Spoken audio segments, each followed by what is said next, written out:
Muy buenas noches, señoras y señores. Muchísimas gracias por acompañarnos en este espacio abierto que hoy tiene un tema fundamental, como todos los veranos, y es la lacra tremenda de los incendios que gracias al tiempo que estamos teniendo, este tiempo tan húmedo y tan lluvioso, pues de momento los estamos manteniendo. Y no tenemos problemas, aquellos problemas que hubo en el 2017, ¿se acuerdan ustedes? Que fueron devastadores. Bueno, pues ahora, gracias a Dios, pues estamos teniendo mucha suerte. Para hablar de los incendios, para hablar de la prevención de los incendios, para hablar de nuestros montes, de cómo están los montes, de qué es lo que tenemos que hacer para colaborar y para evitar que ardamos todos como una tea, pues tenemos a Manuel Rodríguez. Manuel, muchas gracias por estar aquí. Muchas gracias por invitarme. Director general de Montes. Defensa del Monte, sí. De Defensa del Monte. Y llevas en el cargo 7 meses. Desde diciembre aproximadamente, sí. Desde diciembre. Ferrolano. De Canido, perdona. Y del Tirso, perdona. Sí, también. Y de las discípulas. También. Entonces, todo eso a la vez. Todo es a la vez. Entonces, Ferrolano. De Canido. De Canido. Mira, y cuéntame... ya sabes que los de Canido somos de Canido. Hombre, completamente. Claro, es que eso es un certificado de garantía de que es de Canido y buen ferrolano. Sí, sí. Y por cierto, qué bonito está Canido ahora. Está chulo, está precioso. Está bonito, está. Mira. Ha quedado muy chulo desde que se urbanizó la calle Alegre y desde que se plantaron todos aquellos árboles. Hay que reconocer que quedó muy bonito. ¿Verdad? Y verdad que para las ciudades, para el embellecimiento de las ciudades, son fundamentales los árboles. Claro, el famoso concepto de humanizar, ¿no? Una ciudad, pues efectivamente, Ferrol ya de por sí, reconozcamos que el interior de Ferrol, el casco antiguo, digamos el barrio de la Madalena, es un barrio ya de por sí bonito, pero si encima lo humanizas, peatonalizas, en lo que se pueda, y le añades, pues en este caso, árboles, pues evidentemente ya... Ya es un jardín efectivamente, precioso. Estoy de acuerdo. Mira, cuéntame, Manuel, ¿cómo encaráis un poco este verano, que tenemos la campaña esta de cuidadito y de prevención desde el 1 de julio hasta el 30 de septiembre?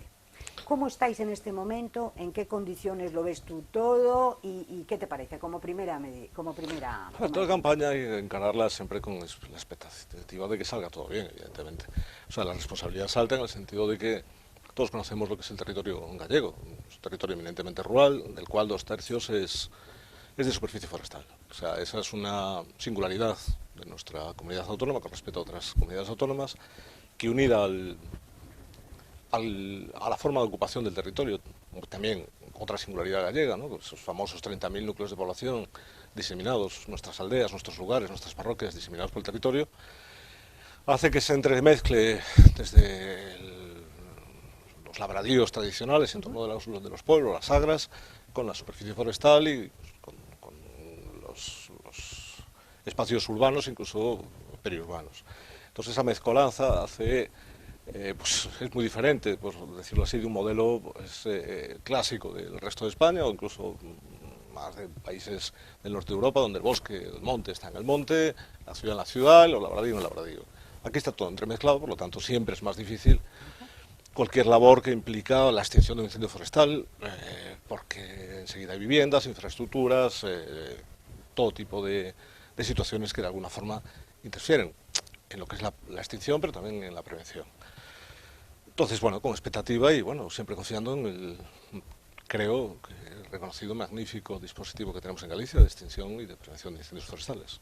Que tenéis un magnífico dispositivo, sí. Que sois el número 1, el más antiguo de todas las autonomías de España, y que, háblame un poco de ellos, porque yo veo que los medios de comunicación, pues muchas veces cuando hay un incendio, pues entonces se habla, hombre, pues de la colaboración que hace falta, de la UME, y se habla de la colaboración de otros, bueno, incluso, como hablábamos tú y yo hace un rato, pues se ve a la paisana con el caldero de agua, pero es un momento, pero es que hay ahí una infraestructura de un cuerpo muy importante que no siempre se habla de ellos y que a mí me encantaría que tú en este momento rompieras una lanza a su favor. Pues me lo pones muy fácil, porque efectivamente es fácil romper una lanza a favor. Pues el dispositivo gallego pues nació, pues posiblemente casi todo el mundo de los que nos está viendo se acordará de la ola de incendio que tuvimos en Galicia en el año 89, prácticamente con la autonomía, la comunidad autónoma en proceso de dentición todavía, una comunidad autónoma joven. Y a raíz de aquella gran ola, la primera gran ola que tuvo Galicia, ya como comunidad autónoma, se constituyó el servicio a partir del año 89, principios de los 90.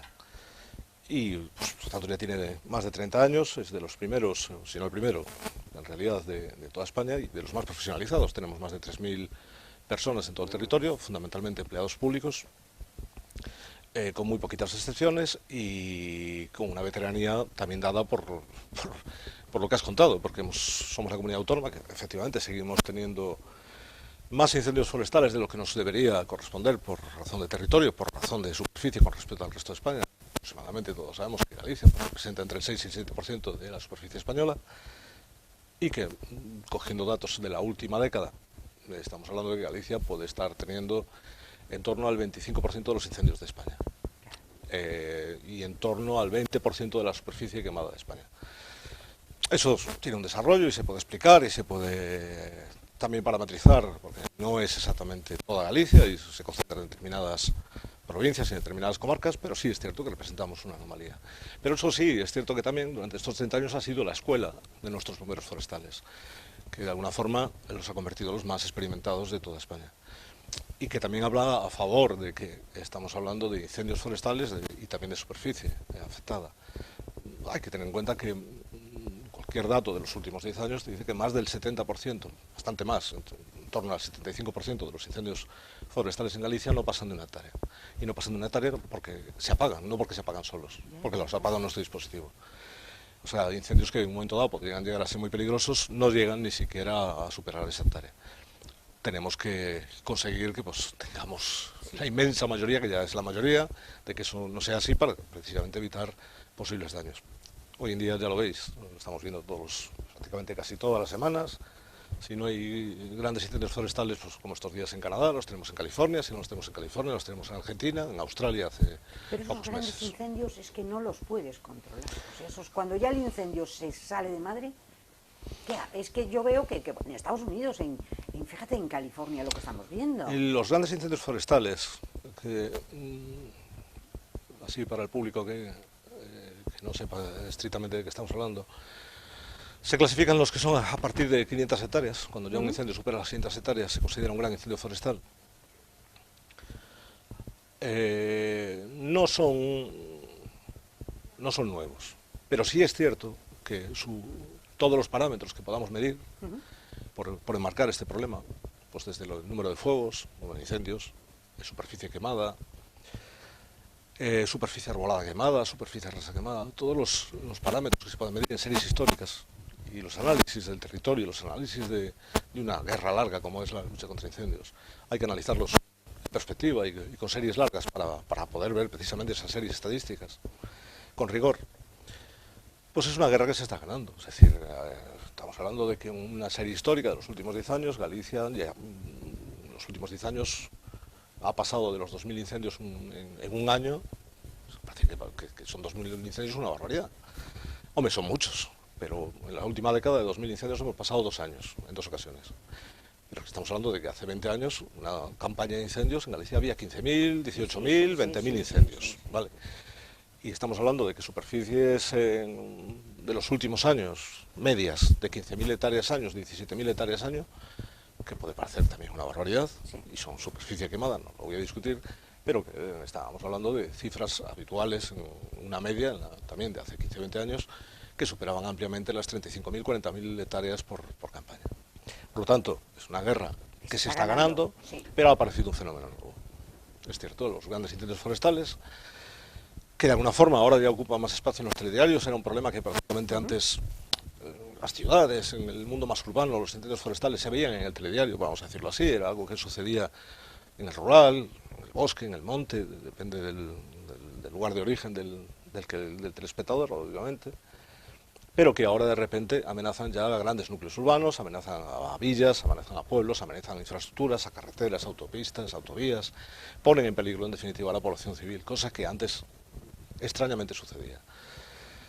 Ese fenómeno nuevo sí se está incrementando. Es cierto que los incendios están cogiendo una mayor virulencia, están cogiendo los que se escapan son más difíciles de controlar y es un fenómeno que hay que vigilar con mucha atención y de alguna forma adaptar la doctrina de todos los dispositivos de extinción a nivel europeo a este nuevo fenómeno. Es decir, nuestra gran experiencia y nuestra doctrina de empleo en Galicia y en toda Europa, también en España, era precisamente llegar rápido o intentar acabar rápido con los incendios para que no crecieran. Y tenemos un dispositivo repartido por el territorio con ese objetivo. Y ha funcionado. Pero de alguna forma, para luchar contra un gran incendio forestal, esa atomización del dispositivo representa también una debilidad. Hay que buscar combinar las dos doctrinas que nos permita tener un dispositivo con una doctrina que permita, y unos medios que permita, de alguna forma, encarar este nuevo fenómeno de los grandes incendios forestales sin abandonar el anterior modelo. Es decir, combinar ambos sistemas. Lo estamos viendo en el resto del mundo, es decir, primeras naciones del mundo, como ser en este caso California, sí, aunque no sea un país independiente, pero si lo fuera, sería pues, una de las primeras economías del mundo, posiblemente con el mejor dispositivo tecnológico y medios humanos del mundo, sin lugar a dudas, una de las escuelas del fuego más prestigiosas a nivel mundial, sí, sí, sí. O el mismo Canadá o el mismo Australia, son prácticamente incapaces de afrontar este fenómeno con garantías y de hecho las cifras de muertos son espeluznantes. ¿Este fenómeno parte del pirómano? ¿Son provocados que, vamos a ver, la persona que quiere hacer tantísimo daño escoge las circunstancias, el viento, el calor y tal? Hombre, hay de todo y hay fenómenos muy locales y la causalidad en incendios, las generalizaciones son peligrosas, porque no tiene nada que ver el modelo que podemos tener aquí en Galicia y dentro de Galicia incluso no tiene nada que ver el modelo que podemos tener en el norte de Galicia con el modelo de incendios que podemos tener en el sur.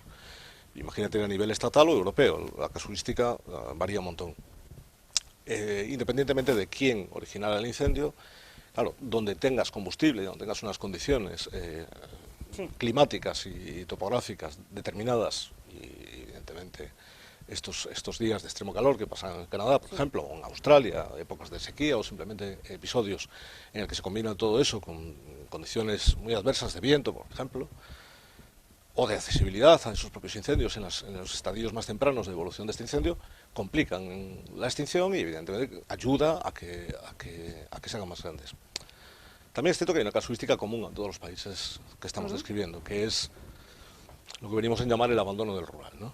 Que quizás es una frase demasiado tremenda, ¿no? Que no es estrictamente así, porque sí es cierto que hay un abandono poblacional del rural, pero también es cierto que Galicia no ha producido, y prácticamente de toda Europa, no ha producido nunca más leche, nunca ha producido más madera, nunca ha producido más alimentos, ni más carne, ni más.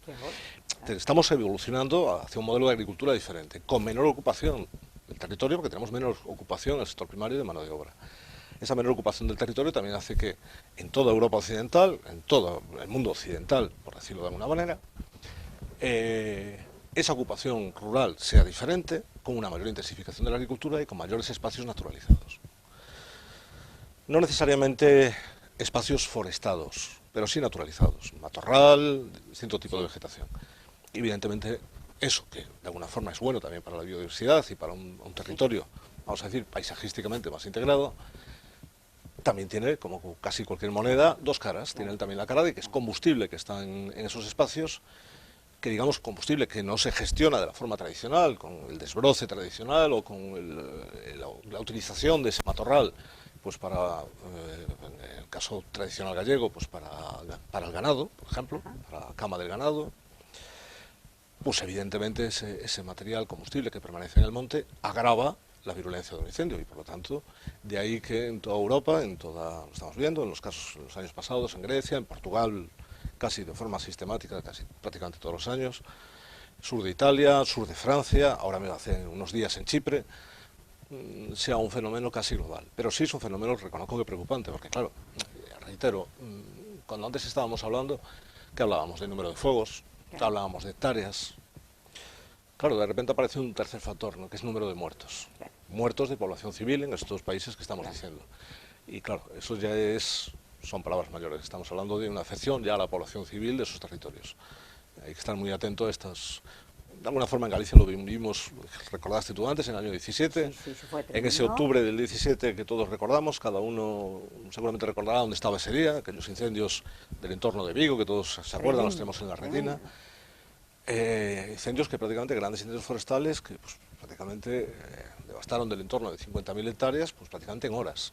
Fue un incendio que no llegó a 24 horas. O sea, fueron ocasión de condiciones climáticas muy determinadas, ese famoso pequeño huracán que pasó frente a las costas de Galicia, en condiciones de sequedad, viento sur, viento muy fuerte, y que, ayudado evidentemente porque alguien prendió fuego, porque eso no se prende solo, pues se convirtieron en grandes incendios forestales simultáneos en Galicia, que prácticamente teníamos una simultaneidad de media docena de grandes incendios forestales en el mismo momento. Y en aquel incendio devastador, con alguien que lo provocó y que había habido detenciones y todos estos, ¿qué ha pasado con esta gente? Algunos aún están en la cárcel y otros no los hemos conseguido coger, como casi todo. Como casi todo, porque aquí, claro, es muy fácil. El territorio en Galicia es complejo, muy complejo, orográficamente complejo. Tenemos la mayor red viaria de toda España. La suma de caminos públicos que cruzan nuestro rural para dar servicio precisamente a esa cantidad desproporcionada para nuestro tamaño de nuestras famosas 3 millones de hectáreas, pues que tengamos pues del orden de 12, 13 millones de fincas rústicas, evidentemente necesita una red viaria más amplia que la de cualquier otra comunidad o cualquier otro país homologable de nuestra superficie para dar servicio a las fincas. También esos 30.000 núcleos de población hay que darles servicio, las casas en Galicia están dispersas, tenemos una red viaria tremenda. Esa red viaria tremenda también hace que sea muy fácil acceder en condiciones, vamos a decir, de anonimato a casi cualquier rincón de Galicia. Entonces, cuando a veces nos preguntan muchas veces, incluso a nivel periodístico, oye, pero ¿cómo no lo habéis pillado? Porque no es nada fácil. En Galicia, si alguien se quiere esconder, es difícil encontrarlo. Sí, desde luego que sí. Mira, y entonces vosotros, partiendo ya de la base, de la buena voluntad de la gente y de esas excepciones de delincuentes tremendos, ¿no? ¿Qué recomendaciones hacéis a los propietarios de fincas, de tierra? O sea, ¿cómo tienen que tener sus cosas? ¿Qué es lo que recomendáis? Me imagino que los desbroces, ¿no? Y me imagino que esté el campo limpio, o hay más. Yo te lo diría, todo eso que citas es importante. Te decía antes que yo creo que en Galicia nuestro modelo no tiene nada que envidiar a modelos extranjeros ni modelos de otras comunidades autónomas, es al contrario. De hecho, en Galicia hemos sido pioneros en muchos de los sistemas que se están extendiendo al resto de las comunidades autónomas. Pero sí de alguna forma echo de menos, con respeto quizá a otros países o a otras culturas, una concienciación ciudadana de que el fuego, de que el problema de los incendios forestales no es un problema de la administración, es un problema del que sea. Es un problema de todos. Es un problema de todos. Esa concienciación de sociedad civil, ¿no? Esa concienciación de que todos podemos aportar nuestro granito de arena y que la solución a un problema sistémico, como es el problema de gestión territorial que tenemos en Galicia, no se soluciona con medicamentos, vamos a decirlo así, si me permites coloquialmente, sintomáticos.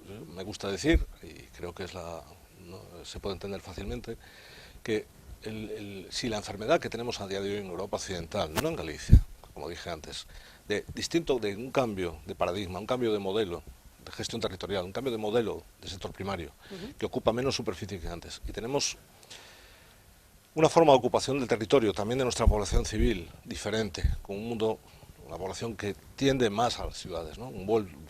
Esa concentración ciudadana, concentración en grandes áreas urbanas, entornos periurbanos. Pero seguimos siendo ese mismo país, o esa misma comunidad de propietarios que sigue manteniendo sus vínculos con el rural porque seguimos teniendo propietarios. Es difícil que alguien de los que nos esté viendo me pueda decir que no tiene una propiedad en una finca, un monte, un prado, una leira, en algún sitio de Galicia de donde proceda. No hay prácticamente ningún gallego que le separe del rural más de 1 o 2 generaciones. De alguna forma todos tenemos que interiorizar que esa gestión del territorio, que es realmente el problema, es competencia de todos. Pero de todos los gallegos, de todas las administraciones, desde el más humilde concello hasta el más grande concello que podamos tener. Estamos en Ferrol, por ejemplo, que tiene un entorno rural propio, hablamos de Ferrol como ciudad, pero todos conocemos el entorno rural de Ferrol, pues desde Covas, Esmelle, Mandiá, pues hasta una diputación provincial. La gestión territorial, el mejor síntoma o el mayor síntoma de un problema de gestión territorial es el fuego. El fuego es la fiebre del territorio. Si tenemos fiebre, tomamos una aspirina. Bueno, pues nosotros somos la aspirina, digamos. Nuestros bomberos forestales, nuestro dispositivo, me gusta verlo como un modelo que tiene que ser eficaz, que tiene que atender esa competencia, que es intentar que nuestro rural, que nuestra población no corra riesgo, intentar apagar con la mayor presteza y la mayor eficacia los incendios forestales. Para eso estamos y para eso los gallegos soportan de sus impuestos Sí, este sí. dispositivo, pero que de alguna forma solos no podemos. Somos la aspirina. De alguna forma, la enfermedad la tiene que tratar todo el territorio. ¿Y cómo?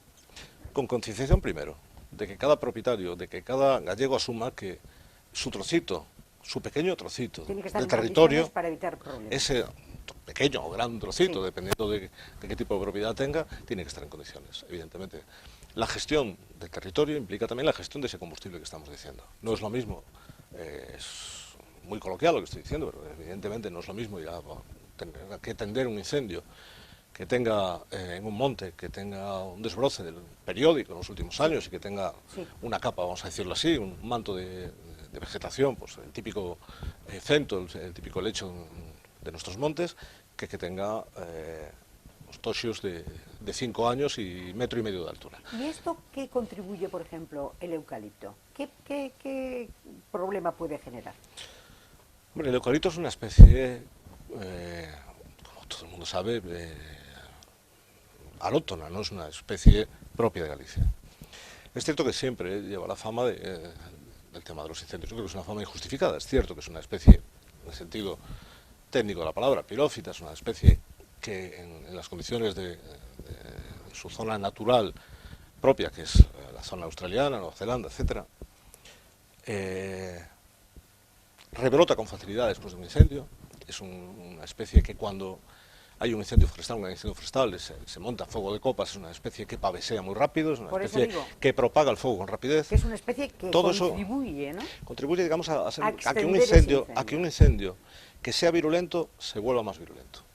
Pero también es cierto, por contra, que la mitad norte de Galicia, vamos a poner una raya imaginaria que vaya desde el Barco de Valdeorras hasta Fisterra, la zona que está al norte, que es la zona que más especies alótenos tiene en Galicia, no solamente eucalipto, sino por ejemplo el pino, bien sea de una especie u otra, igual que sea un radiata o sea un pinaster. Sin embargo, es la zona que tiene el porcentaje de incendios más bajo de toda Galicia. Y sin embargo, la zona al sur de esta línea que acabo de mencionar, donde prácticamente no se encuentra, sobre todo en el interior de esta línea, hacia la zona de Orense o el interior de Pontevedra, que no tiene grandes plantaciones ni de una especie ni de otra, sin embargo soporta más del 60% de la superficie quemada de Galicia. Eso parece un poco contradictorio, Parece contradictorio, pero bueno, son datos. Sí. Mira, y por ejemplo, en este momento, bueno, recomendar que todo el mundo tenga las fincas en condiciones, recomendar esos fuegos, o sea, cuidado con las barbacoas, cuidado con todo este tipo de cosas que puede provocar un incendio involuntariamente, y porque en este momento no se pueden hacer, a partir de en verano no se puede quemar, ¿no? No se puede quemar. Oficialmente no se podría quemar. No se puede quemar. O sea, hay multas y... Es también modelo tradicional gallego, ¿no?, de gestionar nuestros residuos rurales, vamos a decir así, a través del fuego, de alguna forma... Mucho cuidado. Mucho cuidado. Para mí debería ser una práctica radical en los próximos años y con cierto tiempo de adaptación. Creo que no es estamos hablando todos del cambio climático, somos capaces de aprender que tenemos que reciclar, de que tenemos que consumir menos electricidad, etcétera, etcétera, todas estas cuestiones.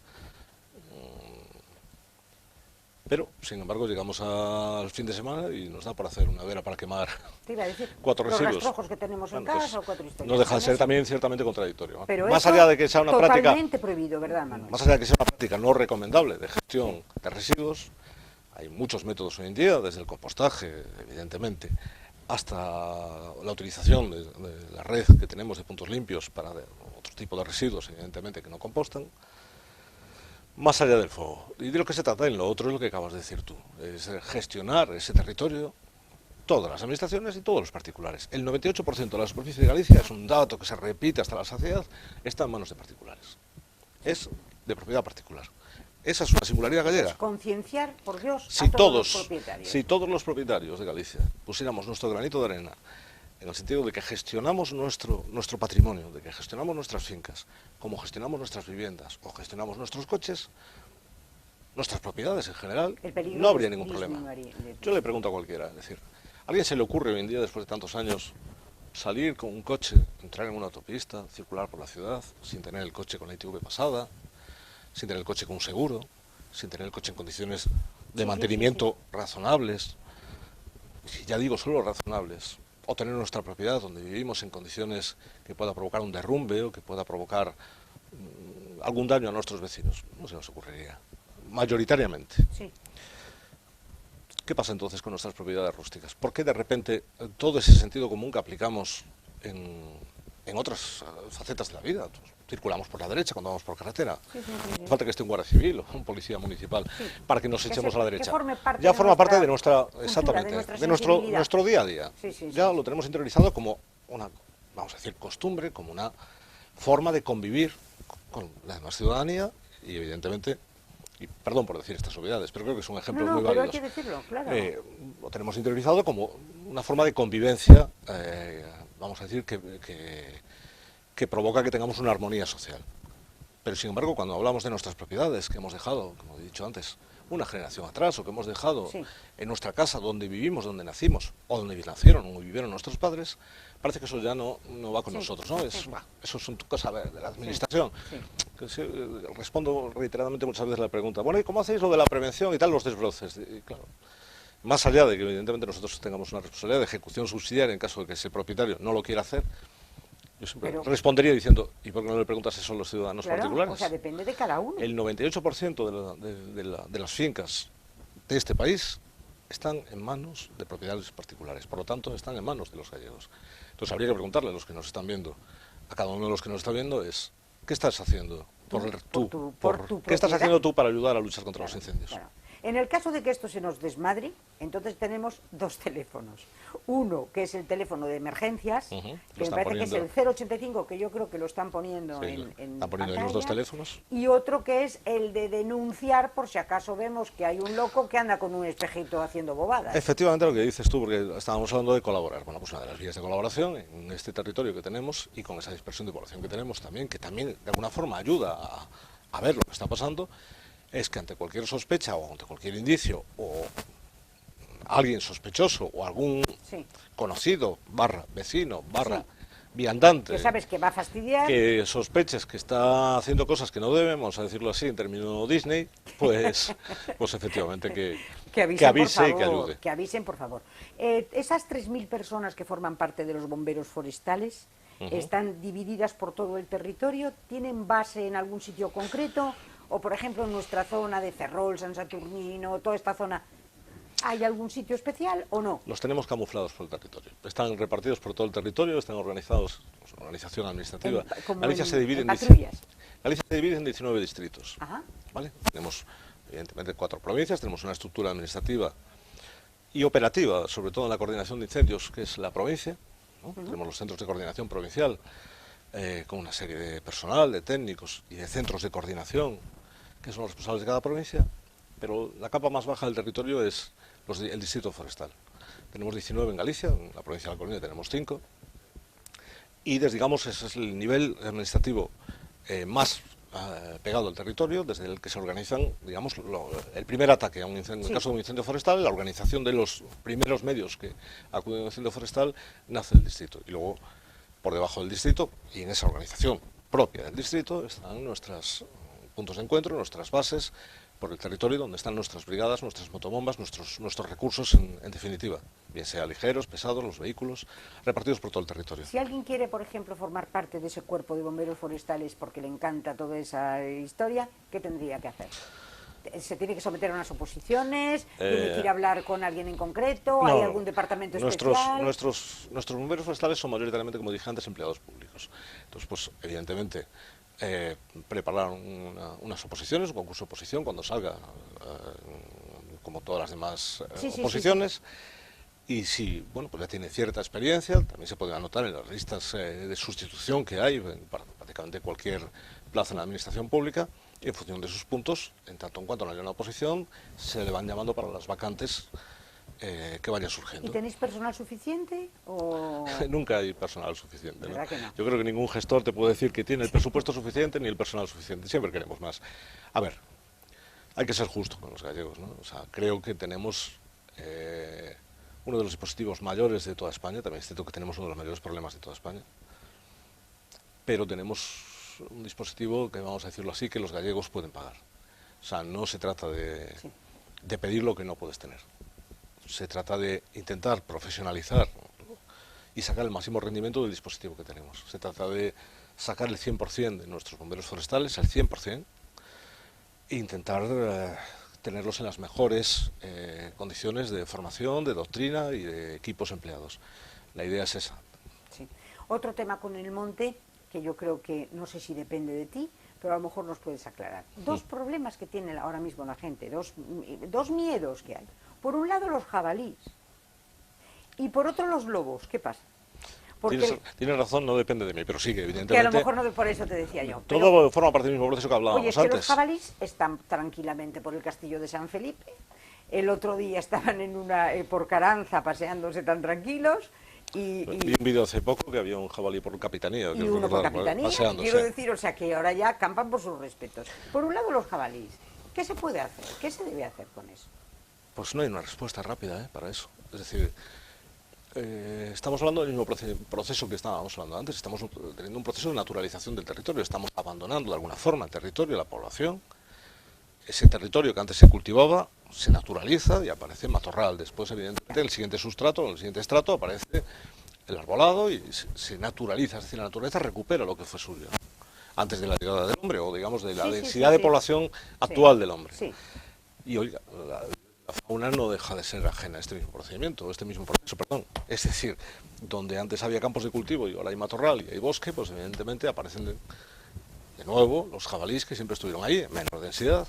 Aparece el lobo, porque evidentemente también tiene más terreno para él, hay más corzos, hay todo tipo de... Pero ahí viene la regulación por parte del hombre, ¿no? Por ejemplo, y me remito al lobo. O sea, en este momento el lobo, que es el gran peligro para nuestros ganaderos, y es el gran peligro. Oye, antes estaba con todo el tema de que tú podías cazar al lobo, pero es que ahora, oye, te han evitado que le metes un tiro al lobo porque es especie protegida. Entonces, ¿qué ocurre? Tenemos que adaptarnos y tenemos que aprender a convivir. ¿Pero qué hacéis con esa ley estatal que viene de aquí de Pedro Sánchez? Intentar adaptarnos a ella. ¿Pero y cómo? Aprendiendo a convivir, no nos queda otra. ¿Pero a convivir con quién? ¿Con el lobo? Pues sí, pues evidentemente ¿Y cómo? tenemos... ¿Y eso cómo lo Pues podemos habrá que hacer? ayudar más a los ganaderos, habrá que conseguir que los ganaderos se sientan respaldados también por la administración, en este caso la administración autonómica, en forma de ayudas a los daños producidos tanto por unas especies como por otras, como puede ser el lobo, el jabalí, y de alguna forma también ayudar... Pero yo en concreto te pregunto una cosa muy concreta. Si un ganadero está en su casa y le pega un tiro y se carga un lobo, ¿qué le puede pasar? Es una buena pregunta, no te lo sé contestar. Con la nueva ley, ¿qué pasa? Porque a lo mejor ese señor termina en la cárcel. Puede ser. Será lo más probable. Cuando está defendiendo su hacienda y a su ganado de que se los termine el lobo. ¿Pero esto qué pasa? O sea, yo es que creo que ha levantado mucha polémica, pero no creo que se le esté abordando el tema que cómo se debe. Porque digo yo, pero vamos a ver, en este momento es que estás dejando a la gente en manos del lobo. Estamos en manos del lobo. Reitero que aunque no sea tema mío, como ciudadano también puedo tener mi opinión. Creo que, y lo digo honestamente, creo que hay espacio para todos. La naturaleza está recuperando unos espacios que tenemos que aprender a gestionar. Porque la no gestión tampoco se puede llamar gestión. Hasta un espacio naturalizado tiene que tener, de alguna forma, una gestión que permita, pues por ejemplo, en el caso que estábamos hablando, poder afrontar un incendio forestal. Tiene que tener infraestructuras de defensa, tiene que tener una red de puntos de agua, tiene que tener una red, como dijiste antes, también de cortafuegos. Es compatible una naturalización de determinados espacios en nuestro territorio en el que, digamos, la mano del hombre sea menor, pero que de alguna forma esté presente. La gestión de la fauna no deja de ser ajena a lo que estoy diciendo. La gestión de la fauna, evidentemente, sí estamos, de alguna forma, la naturaleza recuperando partes del territorio que había abandonado hace siglos, en algún caso, o años, en algún otro, décadas. De alguna forma tenemos que aprender otra vez a convivir con esa naturaleza que ya no estaba, incluyendo la fauna. En el caso del lobo, fundamentalmente, como dices tú, ataca, pues, entre otras presas, a especies domésticas, pues de alguna forma las líneas son las tradicionales. Ayuda al ganadero, no se le puede dejar solo porque no tiene que soportar la gestión de ese Pero es que antes de ese yo animal. creo que teníamos una ley de caza en la que estaba también controlado. O sea, uno no podía salir con una escopeta y dedicarse a matar lobos. No. Lo que ocurre es que estaba perfectamente regulado y la ley de caza. Pero es que ahora esa ley en base a que es que dentro de nada, yo me pregunto, es que dentro de nada las ciudades, tal y como están diseñando esta especie de nueva España que no hay quien la entienda, es que pasado mañana, ¿qué van a hacer? Que pasen y que campen los lobos y los jabalíes que ya están entrando por nuestras ciudades y aquí no está pasando nada. Es que nos estamos volviendo locos. Esperemos no llegar a eso. Reitero, tenemos que aprender. No sé el camino, y posiblemente no soy el mejor para poder hablar de esto, pero de alguna forma tenemos que aprender a convivir. Creo que no hay una vuelta atrás en este camino. Este camino que hemos aprendido como sociedad, nadie nos ha obligado a elegir este modelo. Elegimos un modelo más urbano, un modelo de menor ocupación del territorio. Pero perdona, Manuel, no, yo en este caso no estoy de acuerdo contigo y te voy a decir por qué. Es un modelo, cuidadito, es una manera de vivir que nos las están imponiendo los políticos. Cuidado, hagamos un referéndum, a ver qué es lo que está ocurriendo con ciertos comportamientos que pretenden imponernos desde el minuto 1. Mira lo del chuletón de esta mañana. Sí. Entonces, ¿en qué quedamos? O sea, este señor ministro nos dice lo que nos dice, y el presidente dice que él se toma un chuletón al punto, encantado de la vida. O sea, estamos en un momento en el que entenderás que el ciudadano de a pie está como mínimo atónito ante lo que está viviendo. Estoy de acuerdo, en esta última parte que estás diciendo. Es decir, sobre todo se trata de, por lo menos, opinar de temas que conoces con cierto nivel de solvencia. Es decir, creo que las ocurrencias pues son ocurrencias. En el caso de lo que acabas, muy negativas para muchos sectores. En el caso del que acabas de mencionar. Entonces una ocurrencia puede ser divertida en una red social o en una taberna. Pero cuando estamos en según qué tipo de puestos, pues evidentemente la solvencia en las opiniones debe ser presidir casi cualquier opinión en esos niveles. En el otro tema, reitero, creo que es difícil, está pasando en toda Europa, coexistir con un abandono de tierras agrarias, con una menor ocupación del territorio en toda Europa. Está pasando en Francia, está pasando en Austria, está pasando en Alemania, comarcas o países donde el lobo había desaparecido hacía siglos. Sí, el caso de Alemania ya está allí. El caso de Francia, en gran parte del territorio. Italia... Pues, ¿pero cómo no va a estar? Si te dicen que hay de ti como si lo cazas, espérate que terminas en el penal del hueso. Pero no solamente es el hecho de cazar, es el hecho de que la naturaleza avanza, evidentemente. El lobo también es un animal inteligente y sabe eludir de alguna forma, posiblemente aunque se diera barra libre, que tampoco opino precisamente eso. Creo que lo que tenemos que es aprender a gestionar eso, es decir, que no recaiga sobre los residentes, los particulares, los profesionales del sector ganadero, evidentemente el peso de la gestión del lobo a base de darle de comer de sus propias reses sin que se le resarza al resto de la sociedad por ello. Y luego también, evidentemente, tomar medidas paliativas, es decir, pues desde cercados a custodia a través de perros, etcétera, etcétera. Hay una serie de medidas que se están tomando en toda Europa para ayudar al ganadero en ese sentido. Pero de alguna forma sí tenemos que aprender a convivir. El tema del jabalí es un tema diferente, con una gestión diferente y con una problemática también bastante diferente. Yo te agradezco muchísimo que hayas estado aquí con nosotros, contándonos esto en el arranque un poco de esta campaña. Bueno, ya estamos en la mitad. Bueno, estamos empezando. Y como bien dijiste al principio, de momento hemos tenido un clima muy gallego, no hemos tenido... Gracias a Dios, está lloviendo. Bueno, no sé ideal. No sé si muchos sectores opinarán como tú, y desde luego no sé si mucha gente aficionada a la playa opinará como tú. Pero bueno, sí, para mí, por supuesto, que encantado. Aquí, mira, con el fuego que estamos viviendo en el sur de España y en toda la meseta, bueno, hoy ya hemos notado, es una maravilla, se ha notado la temperatura, la diferencia, ¿no? Pues ayer ya por eso te digo, estamos en el paraíso. Entonces vamos a conservar este paraíso. Yo lo único que le pido, por Dios, es a los políticos que estáis en ejercicio, a los políticos que nos solucionéis los problemas, no que nos generéis problemas. Coincido. Yo sería con lo que cerraría esta entrevista. Solucionar, por Dios, no plantear problemas. Y el plantear, me remito al señor ministro no sé de qué, al Garzón, que por el amor de Dios, o sea, que no perjudique tanto, que ya perjudicó mucho al turismo, que ya está perjudicando a la agricultura y a la ganadería, hombre, por el amor de Dios. Zapatero a tus zapatos y si no te vas a casa, chatín. O sea, así de claro. Te agradezco mucho que estés aquí con nosotros. Gracias a vosotros por invitarme. Si te parece, cuando termine la campaña, vuelves y nos cuentas un poco cuál ha sido el balance y ojalá que no haya habido problemas y que vuestros bomberos forestales sigan siendo los números 1. Los bomberos forestales de todos los gallegos. que de aquí sirva, que poco a poco cale el mensaje a la sociedad, a todos los gallegos. El dispositivo es gallego, lo pagamos con fondos propios de la comunidad autónoma. La Unión Europea no gestiona ni cofinancia los dispositivos de extinción. Y que de alguna forma se sientan orgullosos de este dispositivo, que se sientan orgullosos de la gente que no ven, pero que está ahí. La gente que posiblemente es más anónima de todos los dispositivos de emergencias que tenemos a nivel de la comunidad autónoma. Todo el mundo conoce o ve los parques de bomberos urbanos, ahí los tenemos, o las fuerzas y cuerpos de seguridad del Estado, que están ahí velando por la seguridad de todos. Posiblemente el más anónimo de todos ellos son nuestros bomberos forestales, porque no están donde está la gente, están en el monte. Claro. Entonces, de alguna forma, que valga este tipo de programas y este tipo de preguntas que me haces tan amables, en el sentido de que, efectivamente, que la sociedad de alguna forma reconozca y conozca que ahora mismo, esta tarde, hay 3.000 personas en los montes custodiando, vigilando el patrimonio de todos. Pues muchísimas gracias, Manuel. A vosotros. Y muchísimas gracias a todos ustedes, y ya saben, hasta el próximo Espacio Abierto.